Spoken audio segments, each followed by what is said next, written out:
नमस्कार हमारे सभी प्यारे व्यूअर्स को। आज की इस क्लास में हम डिस्कस करने वाले हैं एक प्रैक्टिस सेट को, जो कि यूपी एलटी ग्रेड इंग्लिश के सिलेबस को ध्यान में रखते हुए हमने बना रखा है। और स्पेशली अगर बात करें तो अगर आप उत्तराखंड लेक्चरर इंग्लिश की प्रिपरेशन कर रहे हैं तो वहाँ पे भी आपके लिए हेल्पफुल रहेगा। इसके अलावा केबीएस, टीजीटी, पीजीटी या ईएमआरएस की बात करें तो लिटरेचर तो लगभग एक जैसे ही है। कुछ राइटर हो सकता है आपके सिलेबस में ना हो तो उन क्वेश्चंस को आप इग्नोर कर सकते हैं, अदरवाइज मैक्सिमम जो है राइटर आपके सिलेबस में आपको देखने को मिलेंगे। तो स्टार्ट कर रहे हैं। पहले नंबर का क्वेश्चन जो हमारे पास है उसमें क्या है, देखिए क्वेश्चन क्या कह रहा है। क्वेश्चन जो आपके सामने है आप देख सकते हैं, हु रोट पैराडाइज लॉस्ट। पूछा क्या जा रहा है, पैराडाइज लॉस्ट किसने लिखा। तो पैराडाइज लॉस्ट किसने लिखा, बहुत बेसिक से क्वेश्चन है, लेकिन एक्सप्लेनेशन भी हम देने की कोशिश करेंगे इनके साथ में। और बेसिक टू एडवांस हम चलने की कोशिश करेंगे। पैराडाइज लॉस्ट किसने लिखा है पूछा जा रहा है। तो पैराडाइज लॉस्ट को लिखा है जॉन ड्राइडन ने लिखा है, मिल्टन ने लिखा है, विलियम ब्लेक ने लिखा है, अलेक्जेंडर पोप ने लिखा है। चार ऑप्शन हमारे पास है, हमें बताना है इसका करेक्ट आंसर। तो इसमें देखिए इसका जो करेक्ट आंसर हो जाएगा वो क्या हो जाएगा, जॉन मिल्टन हो जाएगा। क्या हो जाएगा, जॉन मिल्टन हो जाएगा। अब इसमें अगर बात करें पैराडाइज लॉस्ट जो है ये कब लिखा गया है, कब पब्लिश हो रखा है। ओरिजिनली ये पब्लिश हो रखा है 1667 में हो रखा है, और उस टाइम पे ये 10 बुक्स थी इसमें। और इसके अलावा बात करें फिर बाद में 1674 में ये जो है 12 बुक्स में जो है पब्लिश होता है। ठीक, तो इसके अलावा जब अगर बात करें यहाँ पे हमारे पास 4 जो राइटर हैं इनके लाइफ स्पैन को भी हम जानने की कोशिश करेंगे। पहले नंबर पे अगर हम बात करें जो इनका लाइफ स्पैन है, जॉन ड्राइडन जो कि फर्स्ट ऑफिशियल पोएट लॉरेट भी हैं। ठीक है, फर्स्ट ऑफिशियल पोएट लॉरेट भी रहे हैं। अनऑफिशियल की हमने बात की थी लास्ट वीडियो में, बेन जॉनसन है, और ऑफिशियल में जॉन ड्राइडन है। इनके लाइफ स्पैन की अगर बात करें तो 1631 से लेके 1700 तक है, और इनके नाम पे एक एज भी है जिसको एज ऑफ ड्राइडन या रेस्टोरेशन एज कहा जाता है, 1660 से लेके 1700 तक। दूसरे नंबर पे हमारे पास जॉन मिल्टन है। जॉन मिल्टन की अगर बात करें लाइफ स्पैन की तो 1608 से लेके 1674 तक इनका लाइफ स्पैन रहा है। ठीक है, जॉन मिल्टन की बात करें तो 1608 में इनका जन्म होता है और 1674 जो है इनकी डेथ होती है। इसके अलावा अलेक्जेंडर पोप की बात करें जो कि मेन हमारे पास 1688 से लेके 1744 तक इनका लाइफ स्पैन, यानी कि 1744 में इनकी डेथ होती है। इनके नाम पे भी एक एज है जिसको एज ऑफ यानी कि जिसको ऑगस्टन एज कहा जाता है, 1701 से लेके 1744 तक। Age of prose and reason के नाम से भी जाना जाता है। न्यू क्लासिकल में ही ये सारी चीज़ें आती हैं। इसके अलावा अगर बात करें एक और है हमारे पास जो कि विलियम ब्लेक हैं। विलियम ब्लेक का कब से कब तक रहा है लाइफ स्पैन की अगर बात करें 1757 से लेके 1827 तक। 1757 से लेके 1827, ठीक है, ये इनका लाइफ स्पैन रहा है। किसका, विलियम ब्लेक की हम बात कर रहे हैं। विलियम ब्लेक यानी कि जिन्होंने जो प्री रोमांटिक में भी आते हैं, जिन्होंने जो है song of innocence, song of experience, Jerusalem, Milton भी इनकी एक क्रिएशन का नाम है। ठीक है, और इसके अलावा the marriage of heaven and hell करके भी इनका है, इनकी क्रिएशन रही है। तो ये थे जो 4 ऑप्शन थे, इनके बारे में हमने जानने की कोशिश की। दूसरे नंबर के क्वेश्चन की ओर बढ़ेंगे। सेकंड नंबर का क्वेश्चन क्या कहते हैं, देखिए सेकंड नंबर का क्वेश्चन जो है चौसर के कैंटरबरी टेल से रिलेटेड है, और कैंटरबरी टेल इज रिटन बोला जा रहा है तो कौन से उसमें लिखा गया है, मिडिल इंग्लिश में लिखा गया है कि ओल्ड इंग्लिश में लिखा गया है, किस में लिखा गया है। ठीक है, तो ये लिखा गया है किसमें, मिडिल इंग्लिश में लिखा गया है। किस में लिखा गया है, मिडिल इंग्लिश में लिखा गया है। ओल्ड इंग्लिश की बात करें तो इसके टाइम पीरियड की 450 से लेके 1066 तक, और यहाँ से फिर 1066 से यानी कि जब एंग्लो नॉर्मन एज हमारी स्टार्ट होती है तो यहाँ से लेके इसको 1500 तक कंसिडर किया जाता है, और 1500 से आगे जो है मॉडर्न यानी कि प्रेजेंट में भी ये इसका जो है टाइम पीरियड है। मोटा मोटा हमने इसके बारे में जानने की कोशिश की। और जो मिडिल इंग्लिश है, मिडिल इंग्लिश में ही जो कैंटरबरी टेल्स है ये लिखा गया है जेफरी चौसर के द्वारा, जिनको फादर ऑफ इंग्लिश पोइट्री के नाम से भी जाना जाता है, और मॉर्निंग स्टार ऑफ रिनेसा भी इनको कहा जाता है। किसको, जेफरी चौसर को। और जेफरी चौसर की अगर बात करें इनसे रिलेटेड ऑलरेडी हमने वीडियो बना रखी है, तो इनके अगर इनका लाइफ स्पैन की बात करें 1340, ये चौसर की एज के नाम से जाना जाता है, एज ऑफ चौसर के नाम से इसको जाना जाता है, 1340 से लेकर 1400 तक। नेक्स्ट क्वेश्चन हमारे पास है sweet are the uses of adversity करके है। इस फ्रॉम कहाँ से हमें देखने को मिलता है, तो ये देखने को मिलता है एज यू लाइक इट से। कहाँ से देखने को मिलता है? एज यू लाइक इट से। विलियम शेक्सपियर की हैं 4 की 4 क्रिएशन। और अगर बात करें हैमलेट जो है HOKM 4 ग्रेट ट्रेजेडीज हैं उनमें से एक है।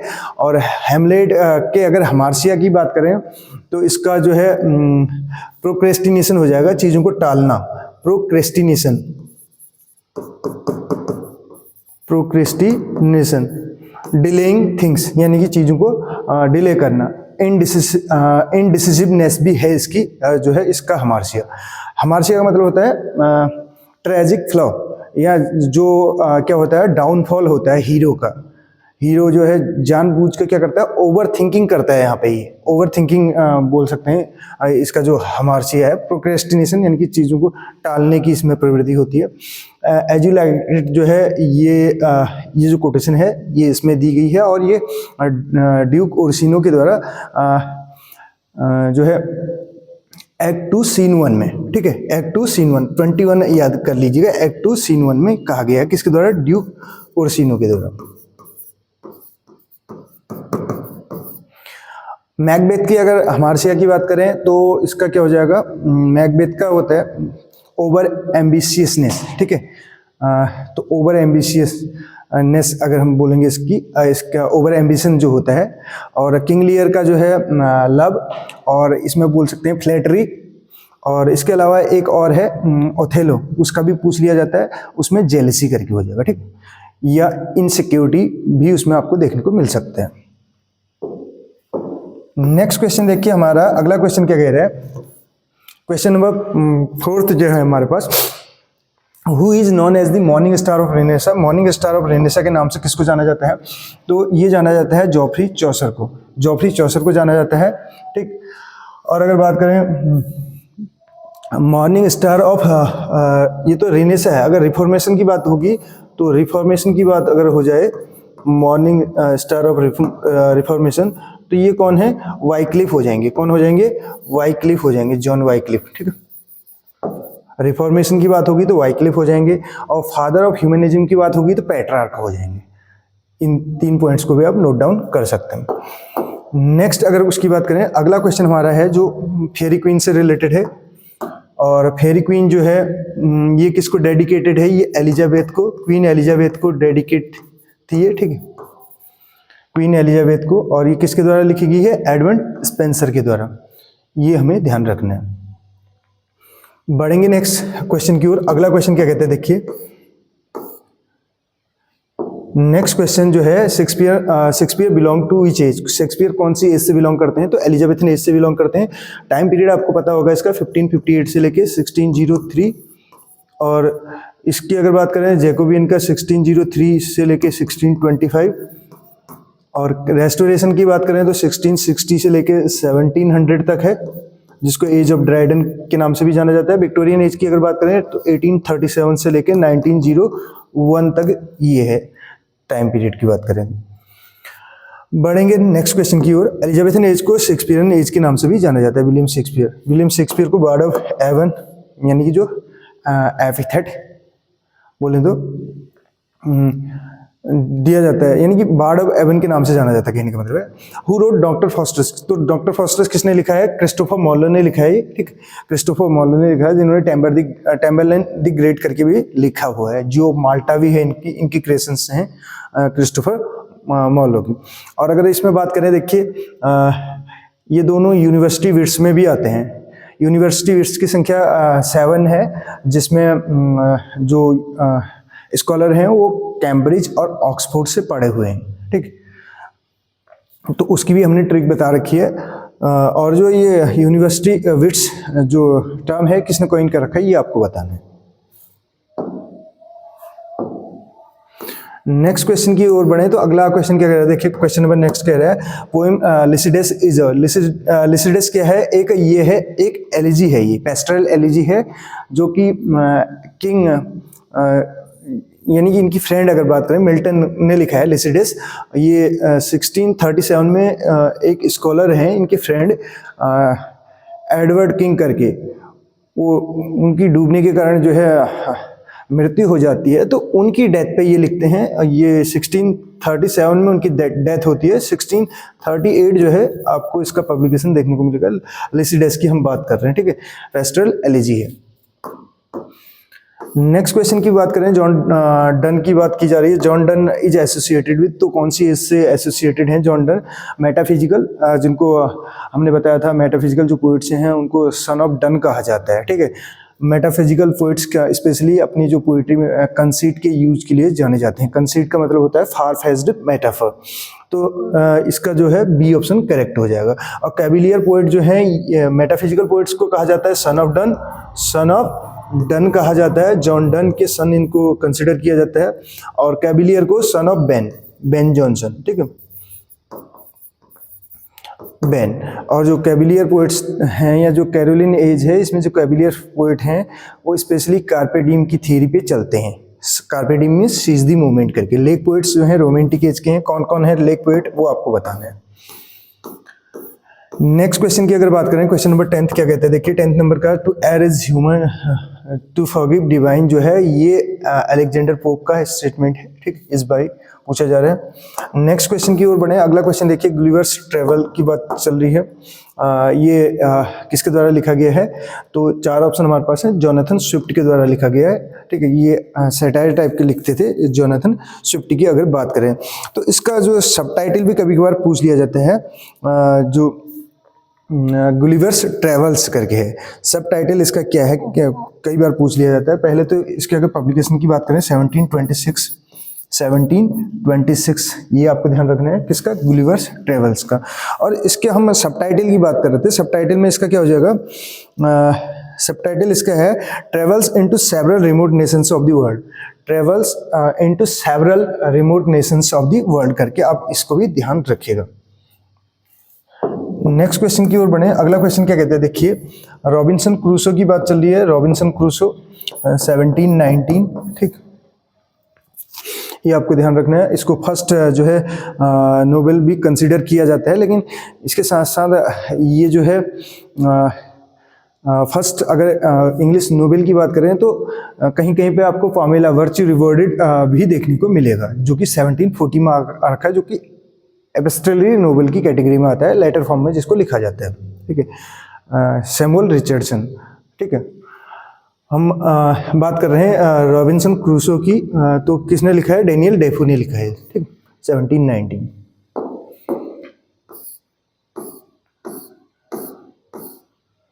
अगला क्वेश्चन देखिए क्या कहता है, रेस्टोरेशन पीरियड बिगिन इन, तो कब शुरुआत हुई रेस्टोरेशन की? 1660 में। यहाँ पे मोनार्की रिस्टोर्ड होती है। क्या होती है? मोनार्की रिस्टोर्ड होती है, यानी कि राजतंत्र की एक बार फिर से यहाँ पे दोबारा उसको पुनर्स्थापित किया जाता है चार्ल्स सेकंड के साथ, चार्ल्स सेकंड के साथ। और थिएटर्स भी रीओपन होते हैं 1660 में। 1640 में थिएटर्स को क्लोज डाउन कर दिया जाता है, ये चीज़ आपको ध्यान रखनी है। और यहीं पे अगर बात करें 1649 किससे रिलेटेड है? 1649 से स्टार्ट होती है हमारी कैरोलिन एज, जो कि 1660 तक चलती है। 1688 में जो है अलेक्जेंडर पोप का जन्म होता है। 1700 की अगर बात करें, the way of the world जो है विलियम कॉन्ग्री का यहाँ पे वो देखने को मिलता है उनका वर्क, यानी कि। और दूसरी चीज़ बात करें 1660 से लेकर 1700 तक जो है आपका रेस्टोरेशन एज भी चलती है। नेक्स्ट क्वेश्चन 14 नंबर का क्वेश्चन क्या कह रहा है? रेव ऑफ द लॉक जो है एक मॉक हीरोइक एपिक है और अलेक्जेंडर पोप के द्वारा लिखा गया है, ठीक। और ये जो है 1712 में इसमें हमें ये पहली बार हमें देखने को मिलता है। और इसके बाद 1714 में जो है ये 5 कैंटोज के साथ देखने को मिलता है, ठीक है, 5 कैंटोज। यहाँ पे जो है 3 कैंटोज हैं, ठीक, 3, ये आपको ध्यान रखना है। नेक्स्ट क्वेश्चन की ओर बढ़े। अगला क्वेश्चन क्या कह रहा है, देखिए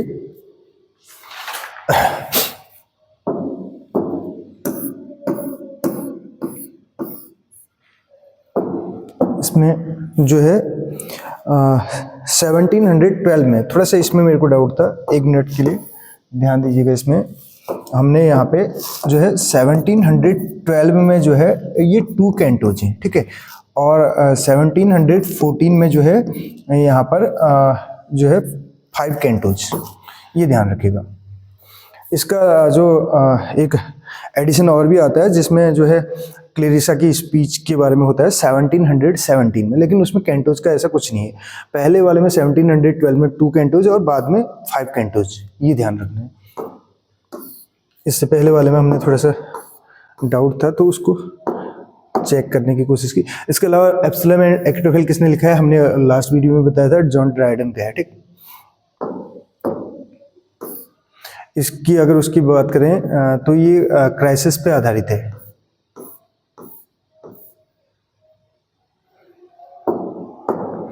सैमुअल जॉनसन रोट, तो सैमुअल जॉनसन ने क्या लिखा है, लाइव्स ऑफ दी पोएट्स लिखा है, lives of the eminent English poets करके, इसमें 52 पोएट्स की बायोग्राफी है, ठीक।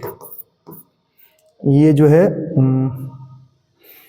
1779 से लेके 81 तक आपको देखने को मिलेगा, ठीक है। इसमें इन्होंने 52 पोएट्स की बायोग्राफी जो है डिस्कस की हुई है। एडियोपैजिटिका की बात करें तो किसका है ये, फ्रीडम ऑफ प्रेस पे है, मिल्टन का है, ये भी ध्यान रखना है आपको। रोमांटिक एज की बात करें तो इसकी शुरुआत होती है 1798 में लिरिकल बैलेट के पब्लिकेशन के साथ, जिसमें लिरिकल बैलेट की हम बात कर रहे हैं, ठीक। लिरिकल बैलेट की बात कर रहे हैं, लिरिकल बैलेड जिसमें 23 पोम्स होती हैं, ठीक है। कितनी होती हैं, 23 पोम्स रहती हैं। और पहली इसकी जो है the rime of the ancient mariner, जो कि एस टी कॉलरिज के द्वारा लिखी गई है, और लास्ट जो है टिंटन है जो विलियम वर्ड्सवर्थ की है। ये आपको ध्यान रखना है इतना। Lyrical ballad was written by Wordsworth alone, Wordsworth and Coleridge. इसमें 2 ऑप्शन हमारे पास है, तो वर्ड्सवर्थ एंड कॉलरिज करके हो जाएगा, ठीक है। सी ऑप्शन इसका करेक्ट होगा, क्योंकि इसमें अगर बात करें 19 जो है विलियम वर्ड्सवर्थ के द्वारा लिखी गई हैं और 4 इनके द्वारा, ठीक है। तो 23 हैं टोटल। पब्लिकेशन की बात करें तो यहाँ पे रिटर्न पूछा जा रहा है, ठीक है। तो विलियम वर्ड्सवर्थ तो रहेगा ही, ठीक है। इसमें अलोन ना होके दोनों रहेंगे, इसमें सी ऑप्शन करेक्ट होगा। नेक्स्ट क्वेश्चन की बात करें, नेक्स्ट क्वेश्चन क्या कह रहा है देखिए,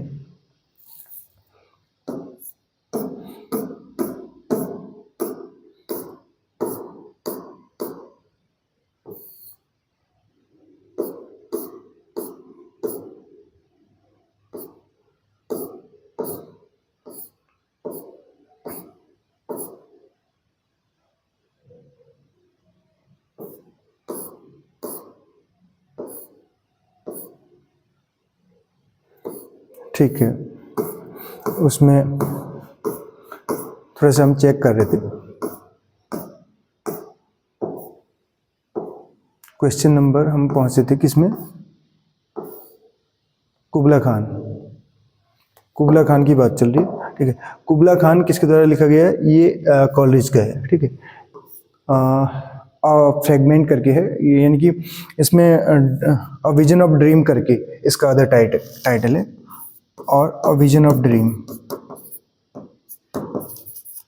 अ विजन ड्रीम करके, अब फ्रेगमेंट करके भी हमें देखने को मिलता है। नेक्स्ट की बात करें तो ओड टू नाइटिंगेल किसके द्वारा लिखा गया है, ये आपको पता है। ओड टू नाइटिंगेल जो है जॉन कीट्स का है, और इनके द्वारा 6 ग्रेट ओड्स लिखे गए हैं, कब, 1819 में। ये जो है प्रोडक्टिव ईयर कहा जाता है इनकी लाइफ का, मोस्ट प्रोडक्टिव ईयर कहा जाता है। यहाँ पे 6 ग्रेट ओड्स हमें देखने को मिलते हैं, ode to nightingale, ode to Psyche, ode to autumn. Ode to nightingale and ode to autumn जो है इनकी मास्टरपीस में काउंट की जाती हैं। इसके अलावा 3 तो ओड टू में आ जाएंगे, नाइटिंगेल, साइकी एंड ऑटम। इसके अलावा ओड ऑन ग्रेसिनॉन, ओड ऑन मेलनकरी और ओड ऑन इंडोलेंस करके ये 6 ग्रेट ओड है। 21 नंबर का question, Victorian age is named after, तो क्वीन विक्टोरिया हो जाएगा। जल्दी जल्दी हम इन क्वेश्चंस को डिस्कस करने की कोशिश करेंगे। इन मेमोरियम इज रिटन बाय, तो ये टेनिसन के द्वारा लिखा गया है, 1850 में पब्लिश है।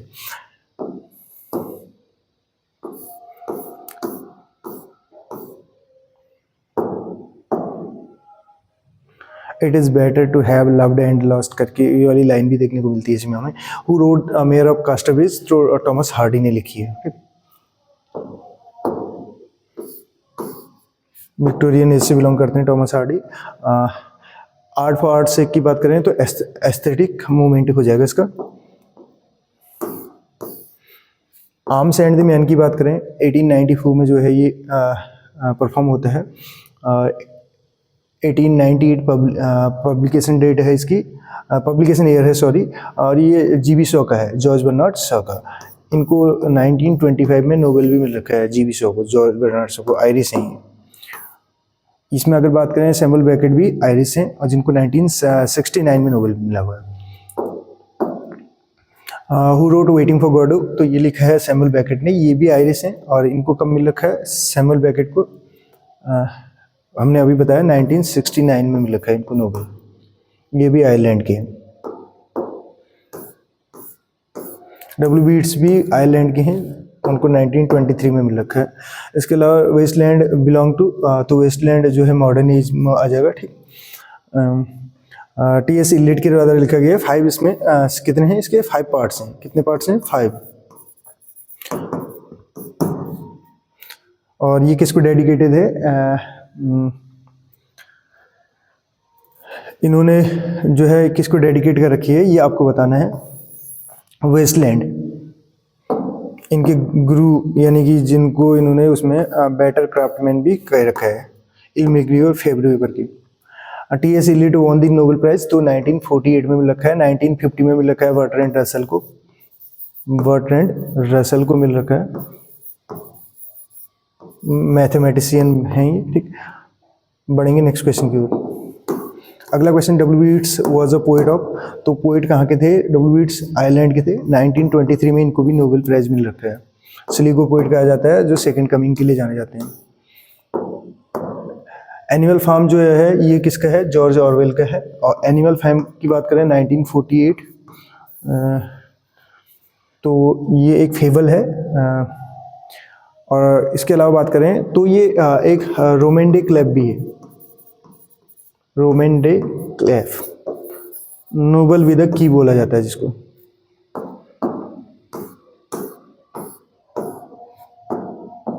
Next, who is the author of passage to India, passage to India के एम फॉस्टर हैं।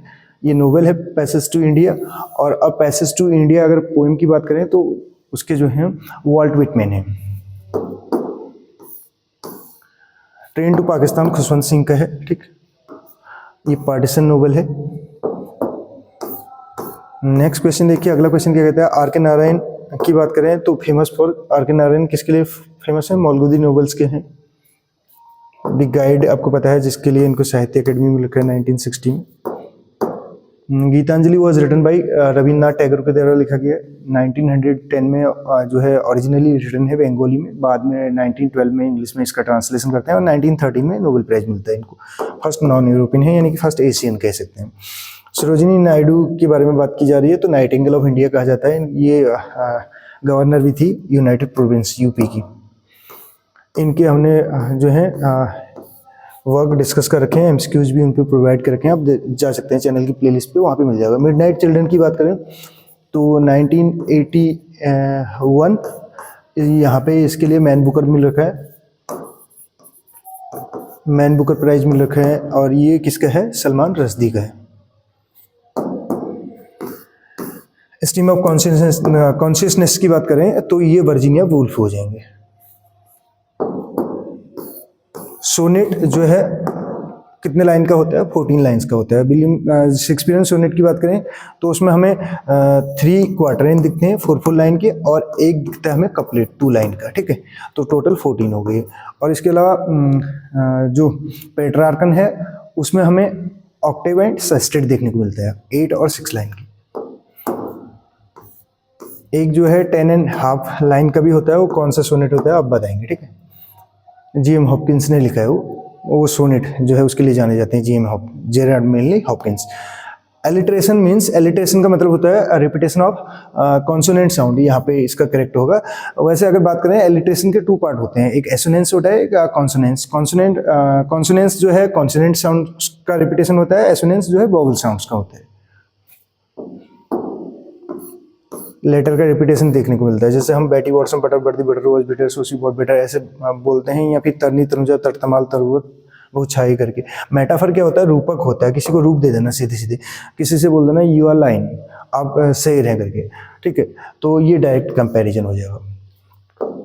एक्सेजरेशन की बात करें तो ये जो है हाइपरबोली हो जाएगा। इनडायरेक्ट कंपैरिजन करें तो सिमिली हो जाएगा। आयरनी आपको पता है, वाटर वाटर एवरीवेयर, ये लाइन कहाँ से ली गई है ये भी आपको बताना है। कॉमेडी ऑफ मैनर्स की बात करें तो फ्लोरिश हुआ था रेस्टोरेशन एज में, ठीक, 1660 से लेके 1700 में। नेक्स्ट की बात करें, अगला देखिए, ट्रेजेडी का जो एम होता है टू अराउज क्या करना होता है, PT and terror. Next question हमारे पास है, एरिस्टोटल ने लिखा है, क्या लिखा है, पोएटिक्स करके लिखा है इन्होंने, तो यहाँ पे जो है ए ऑप्शन करेक्ट हो जाएगा।